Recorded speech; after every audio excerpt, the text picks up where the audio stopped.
મહત્વના સમાચાર બીઝેડ સ્કીમના મુખ્ય આરોપી ભૂપેન્દ્રસિંહ ઝાલા કોર્ટના શરણે ભૂપેન્દ્રસિંહ ઝાલાએ આગોતરા જામીન અરજી કરી છે। ધરપકડથી બચવા ફરાર ભૂપેન્દ્રસિંહે આગોતરા જામીન માંગ્યા છે। અમદાવાદ ગ્રામ્ય સેશન્સ કોર્ટમાં આગોતરા જામીન અરજી કરી છે। ભૂપેન્દ્રસિંહ ઝાલાની અરજી પર 6 ડિસેમ્બરે ફરી એકવાર સુનાવણી થશે।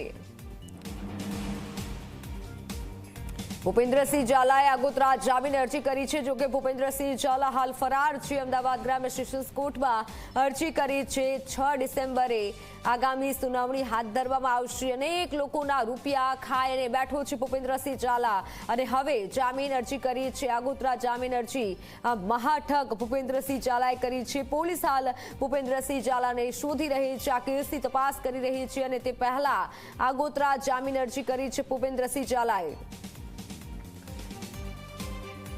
ઓનલાઈન પર સંવાદદાતા ઉદય રંજન જોડાઈ ચૂક્યા છે। ઉદય, આગોતરા જામીન અરજી કરી છે ભૂપેન્દ્રસિંહ ઝાલાએ, હજારોની લોકોની રકમ પચાવી પાડી છે, ફરાર છે, શું વધુ જાણકારી? મિત્ર, જો વાત કરવામાં આવે તો ગુજરાતની અંદર અત્યારે જે સૌથી મોટું કૌભાંડ જો ગુંજી રહ્યું હોય તો બીઝેડ ગ્રુપનું કૌભાંડ ગુંજી રહ્યું છે, જેનો મુખ્ય આરોપી ભૂપેન્દ્રસિંહ ઝાલા છે, જે હજી સુધી પોલીસ પકડથી દૂર છે।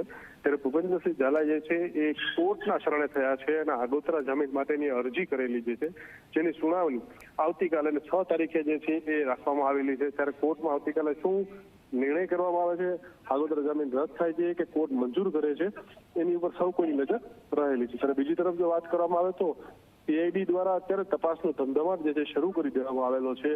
અલગ અલગ જે મિલકતો છે એને સીલ કરી દેવામાં આવેલી છે। બેંક એકાઉન્ટ જે છે એ પણ સીઝ કરવામાં આવેલા છે।